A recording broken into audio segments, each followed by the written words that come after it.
Hoy 31 de mayo vamos a presentar lo que fue el proyecto que hicimos en nuestro semestre en la materia de estática. El proyecto se llama Seesaw Balance.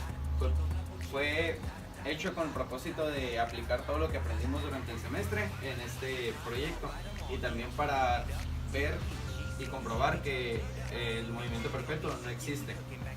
Antes que realizamos este proyecto fue Víctor Cabrera, Agustín Aguirre, Ángel Ceseña, Antonio Ricci y su servidor Ángel Robles. Compañero, les voy a explicar en qué consiste el proyecto y la estructura que realizamos. A continuación yo les explicaré principalmente el funcionamiento de este prototipo que realizamos, hecho de madera.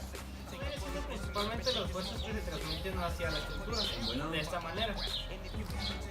Esto principalmente es una tipo de balanza, que al momento de transmitir las fuerzas que vienen siendo las bolas hacia los postes, se transmite de manera contraria. De esta manera, si lo hacemos de este lado y giramos las bolas por este lado, se tiene que transmitir la fuerza por estos postes de manera contraria y así oscilando de alguna manera para que se pueda mover de un lado a otro la balanza. Así es como funciona básicamente esta estructura. Hablaré sobre el análisis de reacciones, el cual consiste en esta base, donde en base a los resultados supimos que en Y no hay ninguna reacción, en cambio a X, que es toda la base, empieza a haber una reacción en base al movimiento de las bolas de cerámica, que son estas. Y así yo les explicaré el cálculo de los centroides de esta estructura.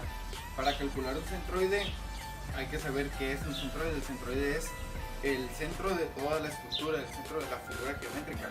Entonces, para poder calcular eso hay que determinar el centro de cada componente, es decir, de cada palo y de cada base, bola y todo. Entonces, para poder calcular esto se tienen que tomar en cuenta cuántas sobre el eje de la X, sobre el eje de la Y y sobre el eje de las Z. Entonces, todo esto se muestra en una tabla y aquí se representa lo que es la fórmula. Para nosotros poder hacer el cálculo del centroide de esta estructura, hicimos la sumatoria del área de todas las componentes y fue dividido entre la sumatoria de X, de Y y de Z de toda la estructura. Entonces, nosotros al realizar nuestros cálculos que están expresados aquí en la tabla, llegamos al punto entonces quedamos que fue aquí, era 6 en el eje de la Z, en el eje de las Y era 20.64 y en el eje de las X desde el origen era 69.2.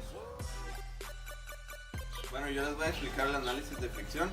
Existen dos tipos de fricción, la estática y la dinámica. La estática es cuando se encuentra sin ningún movimiento y la dinámica es cuando rompe la barrera y empieza a oscilar, a moverse.